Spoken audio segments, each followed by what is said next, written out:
Hey there, and welcome to my channel. I'm Ashley Willingham, a sinner saved by grace, and an author of clean Christian fantasy romance books filled with adult characters, action, adventure, on-page prayer, and God's truths. You're listening to the free serialized audiobook for Ink and Ivy, my cozy Christian fantasy romance, Book One in the Gracehaven series. Don't forget to like and subscribe. God bless and enjoy. Chapter 5. Papa, a young voice chimed from inside the shop. A moment later, a pretty elven girl peeked around the doorframe. Looking no older than 12 in human years, she was as perfectly lovely as a porcelain doll, and dressed to match the man before her in a frock of deep blue, featuring crisp white lace at the collar and sleeves. A satin bow held back the waterfall of her dark hair. When her large blue eyes landed on Ivy, the girl smiled, as warm and friendly as any wood elf, despite her clear high elf heritage.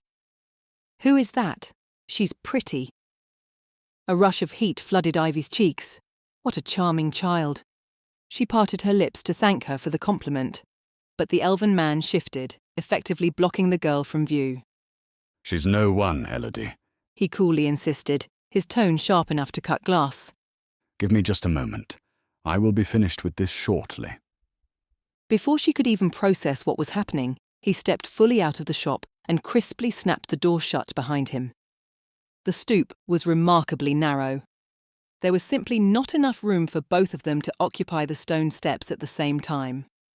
For a brief, dizzying second, he stood entirely too close, warm and masculine, smelling of a rich blend of fresh ink and a totally unexpected whiff of dark chocolate. But then, an unnatural rush of frigid air sliced between them, a biting, wintry chill completely at odds with the warm spring morning. Yet it swept against her with enough force to physically nudge her backward. "Oh!" she gasped, stumbling as her boots slipped off the edge of the bottom step. Within the welcome basket, the jars of honey clattered in protest from the sharp movement. For a moment she could only stand there, stunned. Had that been him, or simply the wind? But then his dismissive words truly sank in, causing her already bruised heart to smart further. No one. This man who had just purchased her dream shop out from under her had claimed she was no one. Indignation flared in her chest, instantly burning away the heavy fog of her confusion, her wariness, her fear. Lifting her chin, she met his icy stare head-on. "On the contrary," she countered, "I'm Ivy Fairwood." Mr. Vael looked down the length of his nose at her, his lips twitched into a tight, patronizing smile. "It would seem that word travels rather fast around here when gold is involved. Very well, Miss Fairwood. Let us simply save ourselves any further embarrassment and speak plainly with one another." He gave her another swift, dismissive once-over.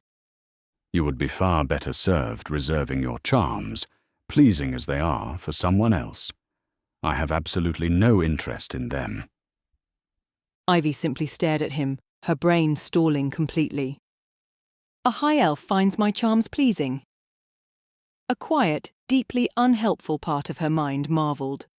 But then the rest of his haughty speech slammed home. "I have no intention of taking a wife here in Gracehaven," he continued, his voice dripping with polite disdain. "And frankly, Miss Fairwood, I have never been fond of such bold, unprompted advances from a member of the fairer sex." Displeasure stamped itself upon his features when he pointed out, "We have not even been properly introduced. Where is your father? At least I might acquaint myself with him first, before we continue this conversation further." Her mouth tumbled open. "I beg your pardon," she whispered, her cheeks absolutely ablaze. Did he truly think she was throwing herself at him? That she had marched all the way down here just to bat her eyelashes at the wealthy widower and introduce herself? Casting a humiliated glance down the street, her stomach plummeted when she saw that, sure enough, sitting perfectly still on the tailor's shop porch a few doors down, Mr. and Mrs. Whitfield, along with Sir Charles, were raptly watching the exchange unfurl. She could only pray to the Lord that the trio's keen fablekin ears couldn't pick up a single word this dreadful fellow had just said to her. Turning back to the elf, Ivy brusquely shoved the heavy wicker basket directly against his chest. He let out a soft grunt of surprise, his arms coming up instinctively to catch it before it could crash to the cobblestones. But the moment he had the basket in his grasp, a flicker of profound suspicion crossed his features. He stared down at the bouquet of flowers with open wariness, as if she had just attempted to trap him in a binding magical contract. "Mr. Vael, I am a member of the Gracehaven Welcome Committee," she briskly explained, her voice trembling around each word. "And I am here to deliver the customary welcoming gifts to you and your daughter as a show of Christian hospitality. Nothing more." Lifting her chin a touch, she added, "And if you must know, my father is with the Lord and cannot arrange an introduction on my behalf. Not that it makes any difference, because this is Gracehaven, not Veritas, and what might constitute a scandal in the capital will not even cause a single eye to bat here." The diamond-hard certainty in the man's eyes faltered for a fraction of a second, but only for a second. Still he stared at her as if he expected her to swoon at his feet and beg him to court her right then and there. As if she would ever. As if any woman would swoon over such a disagreeable man. Driven by an impulsive surge of righteous fury, Ivy stepped back in, closing the distance between them. The sudden movement saw another brief chink in his carefully composed mask appear. His eyes widened just a fraction. "But since you wish to speak so plainly to one another, Mr. Vael," she hissed, "let me make myself perfectly clear. I find both you and your idea for a shop perfectly ridiculous." His brow furrowed. "Excuse me?" "Gracehaven has absolutely no need for something as frivolous as a stationery store," she continued, the words spilling from her lips like water from an overturned cup. "We don't need pretty envelopes and expensive paper. We needed an apothecary." The moment the words finished escaping her, a jolt of shock raced down her spine. Had she truly said such things aloud? And to a high elf, no less? The heat of her anger immediately evaporated, leaving her acutely aware of her surroundings, the curious stares from the Whitfields and Sir Charles. Just how close she was standing to Mr. Vael yet again. That intoxicating aroma of dark ink and chocolate washed over her, making her throat tighten. Her heart flutter. Ridiculous. Her heart was being ridiculous. She endeavoured to ignore it. Just as Mr. Vael seemed keen on further ignoring good manners. Utterly silent now, the arrogant man merely stared at her, and he did so with a terrifying absolute stillness. Not a single muscle twitched in his marble-like face. His chest did not even seem to rise or fall with breath. In those moments, he looked less like a man caught off guard by a woman matching him insult for insult, and more like a dangerous mythical entity calculating the exact nature of the foolish creature that had just dared bare its teeth at him. What had she done? Stomach twisting, she twitched away from him and bobbed into a curtsy not even she knew was meant to be sincere or mocking. "Good day to you, sir." And that was that. Without another word, Ivy spun on her heel and fled from the corner shop as quickly as she dared without breaking into an outright run. But all the while, she remained agonizingly aware of the weight of Mr. Vail's stare. He didn't go back inside his new storefront. He just stood there on the stoop, his gaze burning a hole straight through her shoulder blades. Until she finally ducked back into the bakery and disappeared from his sight. Chapter 6. In the span of a single day, Ivy had firmly decided that grown women did not, in fact, have to face their problems head-on if they did not wish to do so. And there was absolutely no shame in hiding under one's blankets like a child. She remained curled up in bed, ignoring the bright sunlight spilling across her floorboards and the hum of activity bleeding through the glass of her window. It was Saturday morning. Down below, the cobblestone streets of Gracehaven buzzed with conversation, laughter, and the cheerful trickle of birdsong. She had no desire to join in with any of it. Weariness soaked into her joints, pressing her deep into her mattress, as if she had suddenly transformed into a stone gargoyle, like Mr. Torrin Croft, the mysterious recluse who lived in the crumbling manor deep in the woods. Perhaps Mr. Croft had the right idea. If she too lived out in the woods, she would never again have to see the likes of Caelen Vael. Nor would she be reminded daily of how the awful man had assumed she was throwing herself at him. But then again, being a recluse meant she would have to walk a good deal farther to see Marigold, Daphne and Grandma Evelyn every day. And she wouldn't have a fresh, warm apple fritter waiting for her every morning. With a heavy sigh, Ivy rolled over and plucked up the small porcelain plate on her nightstand that housed today's half-eaten fritter. As she picked it up, her eyes skimmed across a crumpled note lying forgotten near the base of her lamp. Order a dress for Daphne's engagement party. Drat. When was the party again? 2 weeks from now? 3? A brief knock on her bedroom door pulled her from her scattered thoughts.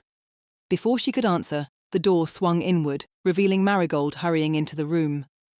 The Sunfae practically glowed, her dark curls bouncing and her golden eyes dancing with merriment. In her hands, she clutched a small, square package wrapped neatly in brown paper and tied off with a crisp, green silk ribbon.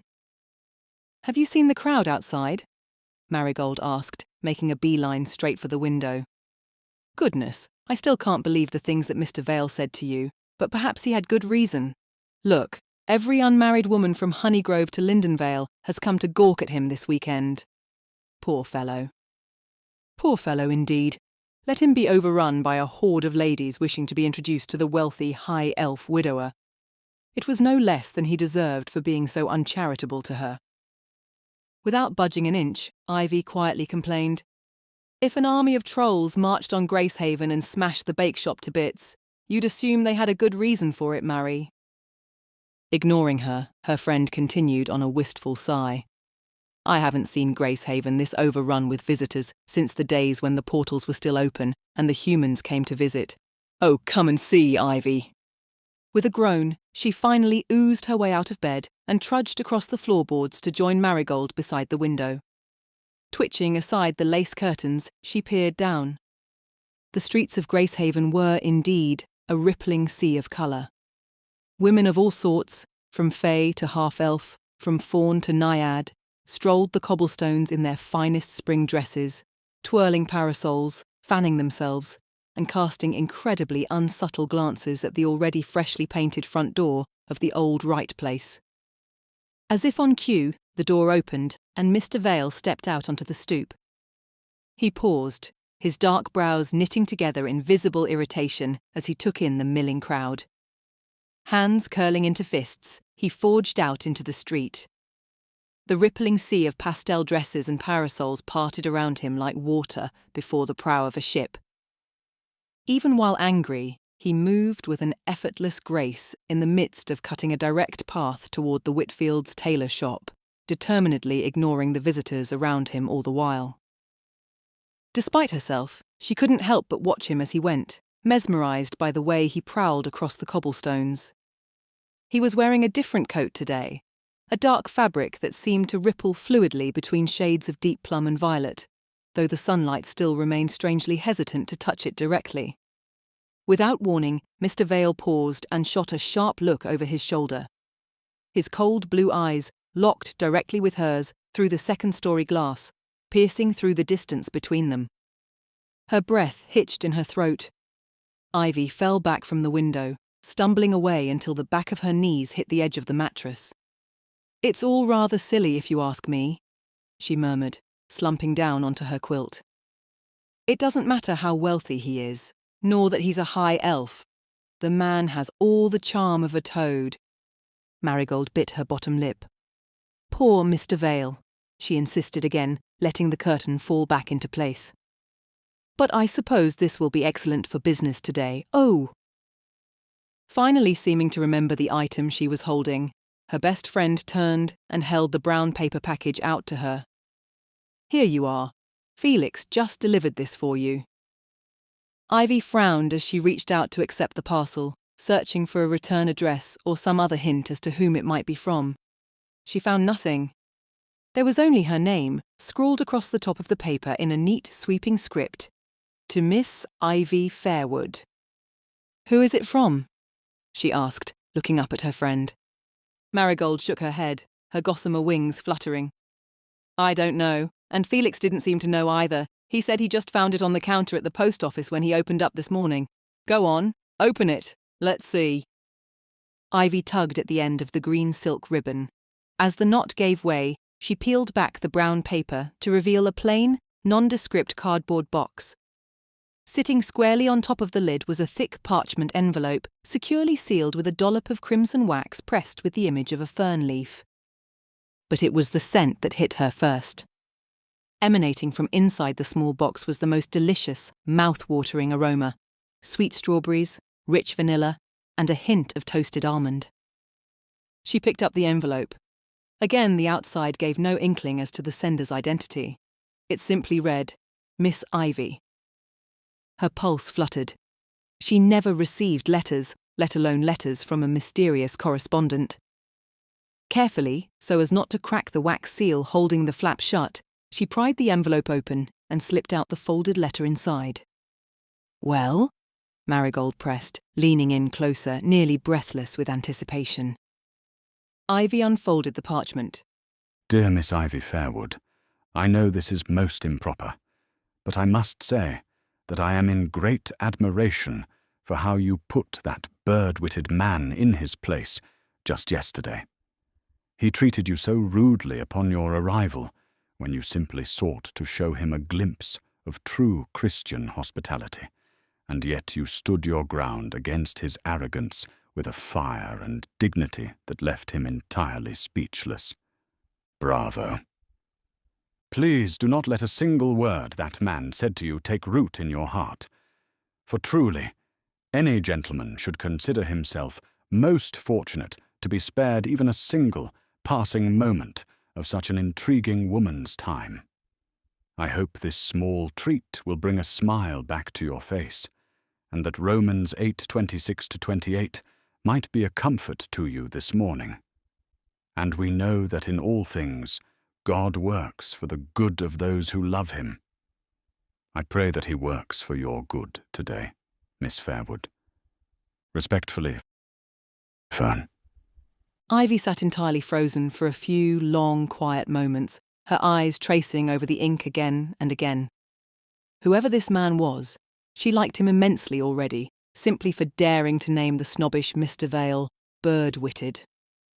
And for quoting Romans, her favourite book of the Bible. Respectfully, Fern. She read the sign-off 3 times before she, in a complete daze, passed the missive over to Marigold. A gentleman has written to me, Mary, she explained on a whisper, her voice barely threading past her lips, simply in the hopes that this treat might bring a smile to my face. In all her years, she had never received a single ounce of romantic attention from a man, any man, beyond the passing flirtation at one of the Halloways' parties. Not a single letter or a suitor. And now some mysterious man had sent her a present because he thought her intriguing.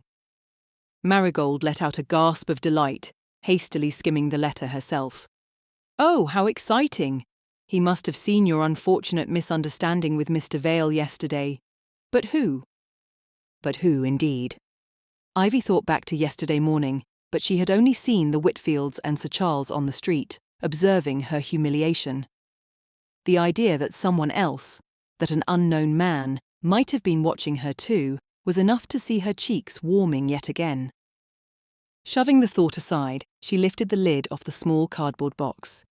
Nestled perfectly inside was the most delicate, exquisite slice of strawberry cake she had ever seen, topped off with a meringue-light frosting that smelled heavenly. But it was the decoration that caught her eye.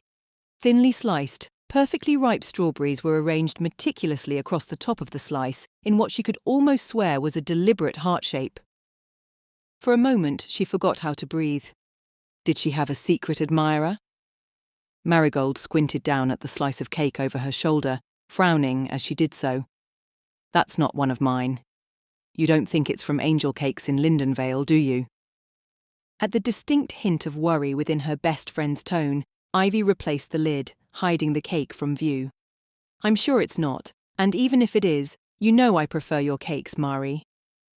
Oh, not that there is anything wrong with Angel Cakes, the Sunfay hastily corrected, as if fearing Angel herself could somehow hear their conversation all the way from Lindenvale and take offence.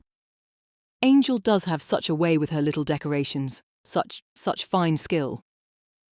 With another smile, though this one looked a touch more forced than usual, Marigold softly suggested, "Of course, there is the possibility this one is homemade." Homemade, a cake baked, decorated and sliced just for her. Her heart fluttered again at the thought. Though she desperately wanted to sample the strawberry cake right that very second to see if it tasted as luscious as it smelled, she dutifully, like any good friend should, set the box aside on her nightstand and gently took the letter back from Marigold. Fern. She read the final line once more, tracing her finger over the elegant, masculine script. Warmth blossomed in her stomach when her eyes hitched on his reference to the scriptures, yet again as well. Romans 8:26-28. This Fern was a man of God, no less. But who in the world was he? She frowned, thoughtfully chewing on the inside of her cheek. And how might she possibly write him back to thank him for his kindness? Chapter 7. At Crochet Club later that evening, Ivy held her breath, her fingers tightening around her idle crochet hook. Seated beside Grandma Evelyn, she watched the other woman's face carefully, hunting for a spark of recognition. "Fern?" the innkeeper repeated, her tone thoughtful. Her own hook whipped effortlessly through the stitches of her latest project in a mesmerizing blur of mint and cream yarn. Together, the four of them sat around one of the lace-draped tables, perched in the very front of the Wisteria Inn and Tea House for their weekly Saturday meeting. Faded wisteria-patterned wallpaper lined the walls, and flourishing pothos vines spilled down from the wooden staircase leading up to the guest rooms. A towering pile of Marigold's buttery shortbread sat on a porcelain plate in the centre of their table, flanked by scattered empty teacups, half-finished skeins of pastel yarn, and a glass vase of pale pink tulips that had begun to droop sadly over the rim. Their project of the month, baby blankets, destined to be delivered to the neighbouring villages for any mothers in need. Sitting at Ivy's right, Marigold unravelled her entire last row of stitches. "I lost count again," she sheepishly explained. "But I am just so dreadfully eager to learn who this mysterious Fern is." Across the table, Daphne's half-finished baby blanket lay across her lap as she stared at Grandma Evelyn, her eyes wide. "Well?" the fawn pressed, her tufted ears perking forward. "Do we know anyone by that name?" Grandma Evelyn considered for a few moments more, before finally shaking her head, her apologetic smile crinkling the corners of her eyes. "I'm afraid I don't, but it is an intriguing mystery to be sure." Disappointment spiked through Ivy's chest, but she quickly ducked her head, busying herself with getting in a few more stitches on her blanket to keep from showing just how badly she was dying to learn the identity of her admirer. Admirer. Doubt took root in her heart. No doubt that was too strong a word. He had expressed no affection for her beyond mere admiration for the way she had conducted herself with horrid Mr. Vael. No doubt that was the extent of it. He found her intriguing for being bold enough, or foolish enough, to speak so strongly to a high elf. Daphne leaned in, lowering her voice when she decided, well, if Grandma Evelyn doesn't know him, Fern must be a pseudonym. "Oh," she gasped, nearly dropping her hook. "Perhaps it's Mr. Torrin Croft. He lives out in the woods where there are ferns." Ivy froze in place, struggling to picture it, the heavily scarred gargoyle who kept utterly to himself, save for when he ventured to the Honeybloom every Saturday to pick up his order of sourdough and shortbread, suddenly taking a fancy to her. Troll's Bane. That's the name people said he had earned for himself during the Troll Wars, though he had barely been of age when Lord Regent Orevan had drafted him and the rest of his clan into the Luminara army. She shuddered, afraid to think about what he might have done to earn such a name. No. She shook her head, dismissing the idea at once. The thought of Torrin Croft naming her intriguing and gifting her a slice of strawberry cake was entirely too absurd. Marigold shook her head as well, clearly in agreement with her unspoken conclusion. "I cannot picture Mr. Croft ever writing a love letter," her friend whispered, a vaguely wistful note to her words. It was hardly a love letter, Marie, Ivy scoffed, a fresh wave of heat prickling across the back of her neck. The man was simply... Her mouth worked as she struggled to think of the right words. Well, he just wanted me to feel better after what happened yesterday. That's all. The sun-phased golden eyes flashed, her naturally good humour returning. Why else would he go to such lengths to make you feel better if he did not fancy you, at least a little? She frowned, not knowing what to say to that. Grandma Evelyn smiled at both of them, her hook never once slowing its steady rhythm. To think, our Ivy might very well have a suitor at last. I do hope he makes himself known sooner rather than later. I would love to meet him. Yes. Daphne was quick to agree with a faux stern look. We must make sure he's good enough for our Ivy. Oh, please, she muttered, her flush of embarrassment slowly working its way up to her cheeks. A single letter naming a woman intriguing does not a suitor make. The door leading to the Wisteria's kitchen swung open, and Soren Altair, one of the Sky Fae, glided smoothly into the room. Atop his palm, he effortlessly balanced a fresh tray of tea. Soren was magnificent, as all the Sky Fae were, with long, sun-spun hair complementing well his tawny skin and soft feathered wings that resembled an eagle's folded neatly against his back. But unlike most of his Fae kin, he carried with him a faint air of melancholy, a sorrow plainly visible within the pools of his amber eyes. In his wake trotted Sir Charles, the fable cat's ears twitching as the conversation around the table instantly died upon the arrival of the two men. Soren offered them a wry smile, setting down his tray. No need to stop gossiping on our account, ladies. We are simply bringing more tea, and then we will be out of your way. Though one does wonder exactly what it is you're out here talking about, Sir Charles mused, gracefully hopping onto an empty chair to peer at the spread of shortbread. Nothing that would be of any interest to you, Sir Charles, Grandma Evelyn sweetly replied, in the midst of finishing off the border on her mint and cream blanket. Sir Charles sniffed. A great deal interests me, madam. But I understand your meaning well enough. A gentleman should not pry. Perhaps you two might tend to those loose roof tiles above the veranda while we finish up here? Grandma Evelyn suggested, neatly setting her project aside. I fear we may be dealing with a leak the next time it rains. Soren bowed his head. Of course, Grandma Evelyn. As the Sky Fae retreated toward the door, taking Sir Charles with him, a familiar twinge plucked at Ivy's heart. Poor Soren. Everyone in Gracehaven knew the only reason the man had stayed on to work at the Wisteria all these years, even after his sister Angel had moved to Lindenvale to open angel cakes, was that he still held out hope that the portals to Earth would open again one day. That the humans might yet return. But not just any human. He waited for Sophie Caldwell, another of Grandma Evelyn's true grandchildren, who hadn't visited in many years, even before the portals had closed in the wake of good King Richard's passing. She couldn't help but wonder if he would ever truly give up on Sophie. But more than that, she couldn't help but wonder if she would ever know that sort of devotion for herself. The devotion of a man who would wait decades for the mere promise he might yet see her again. Sighing softly to herself, Ivy set aside her half-finished crocheting in favour of reaching for the teapot. As her arm stretched across the centre of the table, she misjudged the distance and accidentally bumped against the vase of flowers, nearly toppling it over. A quiet, familiar hum of energy pulsed beneath her skin, and in the blink of an eye, the stems of the drooping tulips stiffened, lifting the spring blooms back into vibrant, perky life. "Pardon me," she murmured, hastily steadying the glass vase with her free hand. Grandma Evelyn merely smiled.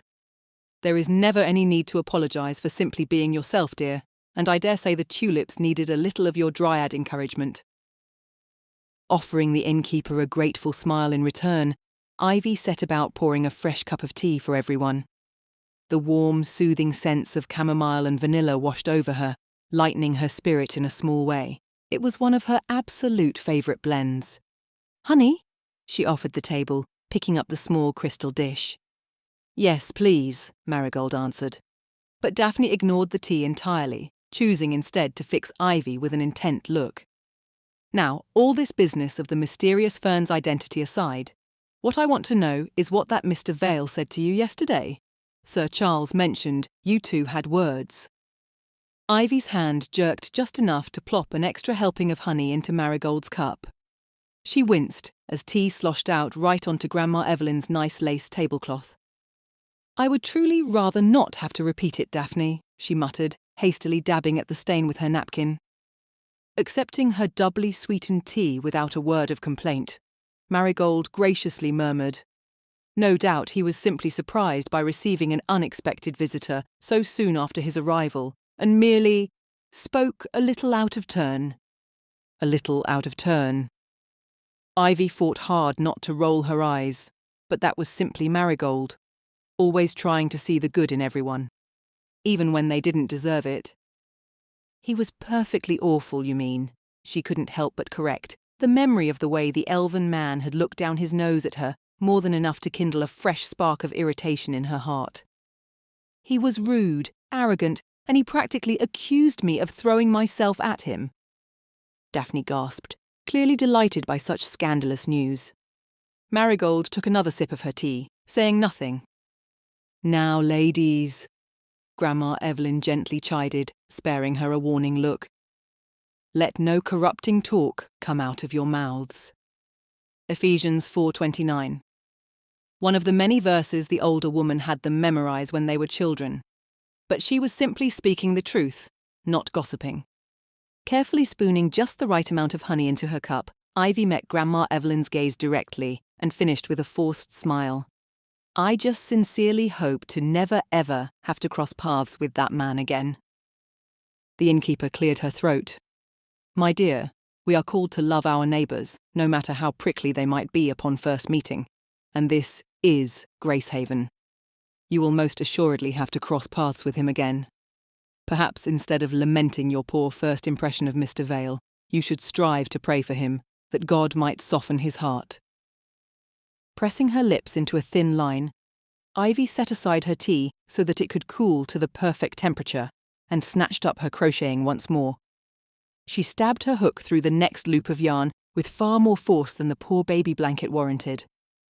Oh, I'll pray for him all right, she promised, pulling the yarn tight. I'll pray that the good Lord gives Caelen Vael exactly whatever it is he needs, because that man clearly needs something to fix his dreadful disposition. Daphne had just enough time to choke on the peal of her scandalized laughter before the front door of the Wisteria Inn abruptly swung open, the brass bell chiming cheerfully through the quiet tea-house. Still clutching her crochet hook like a weapon, Ivy glanced upward to see who was popping in for an evening spot of tea. But at the sight of the man now looming there, the air quite vanished from her lungs.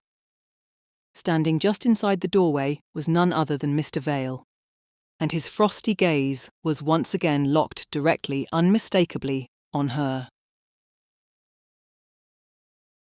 Chapter 8.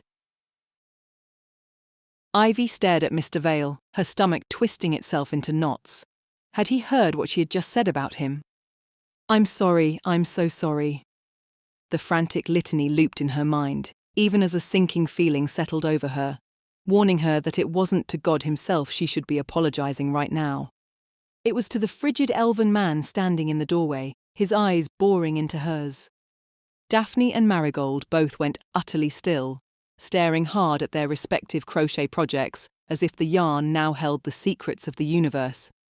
But Grandma Evelyn flicked her an uncharacteristically stern look before turning a radiant smile upon the man. Mr. Vael, what a delightful surprise! She gestured about the table, graciously offering introductions. No doubt you are already acquainted with Miss Daphne Halloway and Miss Marigold Dawn. Even with the older woman's attention now averted elsewhere, the sheer knowledge that Grandma Evelyn was disappointed in her landed squarely on Ivy's shoulders, making them curl inward. A hot flush of shame painted itself across her cheeks. She wanted to shrink down to the size of a thimble. She wanted to disappear entirely. Slowly, Agonizingly, Mr. Vael peeled his gaze away from her and stepped further into the tea-house, revealing the sight of his daughter, Elodie, trailing in his wake. Yes, He murmured, dipping his head in greeting. we have been introduced. Dressed to match her father in a beautiful plum-hued frock with a lilac satin bow in her hair, Elodie offered innocent smiles to them all, clearly oblivious that her father had just been the talk of the table. "Papa said I could join the crochet club," Elodie announced, her voice cutting through the suffocating tension in the room.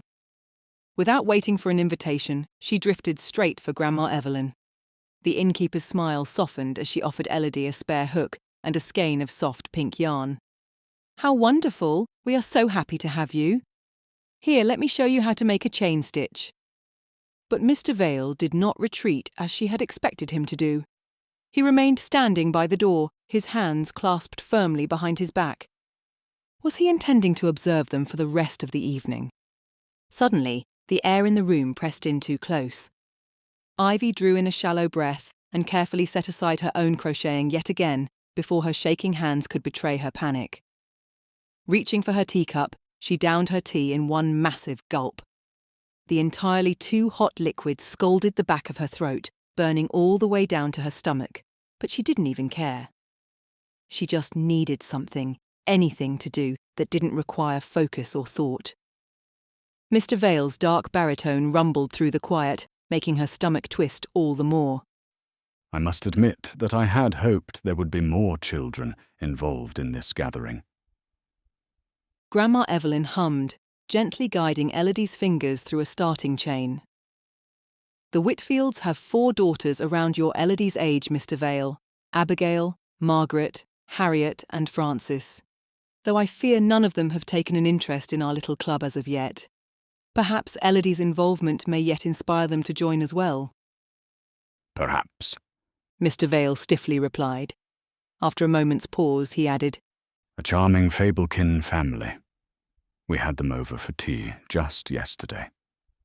Ivy stared at the bottom of her empty teacup, doing her best to ignore the sensation of the elven man's cool gaze skimming back her way. He was staring at her again. No doubt he had heard her. High elves were said to have impeccable hearing. Should she apologize here and now, in front of everyone? Should she ask to speak with him in private? No, absolutely not. If she asked him to step outside alone, he would undoubtedly misjudge her intentions all over again and accuse her of trying to corner him with her pleasing charms. "Mr. Vael," Daphne abruptly interjected, the fawn's voice pitched slightly too high. "Might you have had a chance to further consider my wedding invitation order?" Ah, yes. His attention shifted away from her again, making it easier for her to breathe. Forgive me, Miss Holloway. I do hate to disappoint you, but I fear I do not yet have access to the plants I need to mix the exact shade of wisteria purple you are wanting for your invitations. We may have to choose a different color altogether. Daphne's disappointment was a palpable thing. "Oh, but surely there is something else we can do. It already took Felix and me ages to agree on that first colour." Ivy offered up a sympathetic frown, peeking across the table at her friend. Poor Daphne. And she had been so excited by this whole stationery shop nonsense too. Suddenly she was all too aware of the weight of Marigold's eyes shifting to rest upon her, as if the Sun Fae expected her to do something about this. Belatedly, Mr. Vail's words properly soaked in. Plants. That was all he needed, the right plants. She narrowed her eyes at Marigold and gave a subtle shake of her head. "No, absolutely not." "Ivy," Daphne gasped, shooting her a pleading look. "Oh, Ivy, can't you find the plants that Mr. Vael needs?" With a wince, Ivy forced herself to look back at Mr. Vael standing there, proud and detached, looking every inch the snobbish Veritas gentleman. Of course now he didn't so much as deign to glance her way. The thought of working with such a man on Daphne's wedding invitations was enough to twist her stomach further. She didn't want to do it. She wanted to avoid him completely. But with Daphne asking her directly, she would do it. For the Halloways, she would do anything. She parted her lips to begrudgingly agree to the idea, but before she could, Mr. Vail smoothly dismissed the entire notion. I am sure there is no need to concern Miss Fairwood with this, he decided, insulting her capabilities as a professional herbalist with the same ease with which most men drew breath. Beneath the table, her hands curled into fists, fingers tangling in her skirts. It was one thing for him to accuse her of being a flirt. It was quite another to dismiss her life's work. "I'm perfectly sure it's not," she piped up, her voice ringing with a heat she didn't bother trying to mask.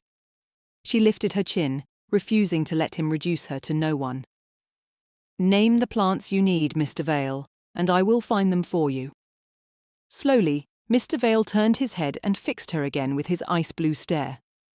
His eyes bored deep, unyielding, unblinking, as if he were peeling her back layer by layer, searching her soul for all her secrets.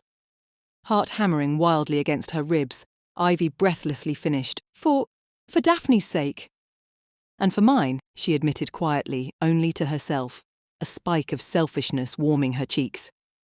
She couldn't deny that she needed the work if she was going to save up enough coin to build her own apothecary from scratch, whatever that might cost. She could only hope that the quote Bastian ended up fetching for her would be an agreeable one. For what felt like a small eternity, Mr. Vail just stared at her. The silence stretched until it threatened to snap. Finally, he relented. violets, sorrel, and the gum of a cherry tree, He rattled off, his voice seeming to subtly lower the temperature in the room by a few degrees, though perhaps that was simply her imagination again. Properly prepared, He continued.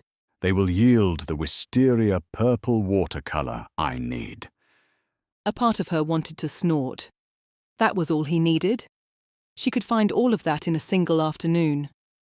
But she found it hard to make light of the situation, especially as the air in the room seemed to become charged, heavy with warning. A bargain. She was on the cusp of striking a bargain with a high elf. A straight trade, then, she declared, leaving absolutely no room for misinterpretation. She had to make the borders of this arrangement utterly impenetrable so that he couldn't entrap her with some loophole. I will source and deliver those exact 3 components to your shop. You will pay me the standard market rate for my labour and nothing more, and the very moment the exchange is made, our transaction is complete. I am no longer beholden to you, nor you to me. Lifting her chin again, she swallowed hard. Do we have an agreement, Mr. Vail? Again he watched her with that terrifying stillness of his, but only for a moment before he pried his gaze away. Agreed. Relief crashed over her. Breathing out a sigh, she leaned forward without thinking and extended her hand across the table as her father had always done to seal his deals. But Mr. Vail did not move. He remained entirely rooted in place, his hands staying firmly clasped behind his back as he flicked her outstretched hand a sidelong glance. He observed that mundane, perfectly friendly gesture with all the air of a man observing a particularly strange beast within a menagerie. A hot flush of embarrassment crawled up Ivy's neck. Hastily, she snatched her hand back and let it drop into her lap. I will have my housekeeper send over a copy of our official contract tomorrow for your records, Mr. Vail smoothly continued, as if the awkward moment had never even occurred. Ivy caught Marigold's eye. Her best friend's brows shot up into her hairline as she soundlessly mouthed, "Housekeeper?" Seemingly oblivious to them both, Mr. Vail turned his attention back toward Elodie, where she was now happily looping pink yarn over Grandma Evelyn's hook, making a chain stitch all on her own. Elodie, would you like to stay for the rest of the club meeting? "Oh, yes, Papa," the elven girl exclaimed. "Grandma Evelyn said that this month we're making baby blankets, but next month we'll be making hats and scarves. Is that not wonderful?" Very good. He bowed his head, crisp and formal. I will be back by to fetch you once the meeting concludes. From the corner of her eye, Ivy watched him pivot on his polished boots and make to leave. The man only made it a single step, though, before Grandma Evelyn called out, "Oh, Mr. Vail." He froze in place, his hand resting on the doorknob. Yes. "Will we see you at church in the morning?" Of course. he answered without turning around. Excellent. The innkeeper's tone was sweet as spun sugar, yet carried the undeniable weight of an absolute command. And perhaps I might also invite you and Miss Elodie for dinner tomorrow night. Ivy's heart skipped a beat when Grandma Evelyn seamlessly added, "And Miss Ivy, you should come along as well." She opened her mouth, a polite refusal already sitting on her tongue. No, she couldn't possibly be in such an intimate, informal setting with him. Before she could utter a single syllable, Grandma Evelyn levelled another look at her, the sort of look that promised swift and terrible grandmotherly retribution if she dared to decline. The words died in her throat. "Very well," she whispered, beyond certain now that the older woman was trying to orchestrate the perfect opportunity for her to apologise to the man, and already dreading it immensely. At her quiet surrender, Mr. Vael paused, his hand tightening visibly on the wistaria's doorknob. He shot a fleeting glance her way over his shoulder, and, for a single fraction of a second, the harsh set of his features faltered. He almost looked as though he wanted to say something more. But the fragile moment fractured. Very well, he coldly echoed. Then, wrenching open the door, sending the bell tinkling again in its merry mockery, he stepped out into the gathering twilight and promptly disappeared from view.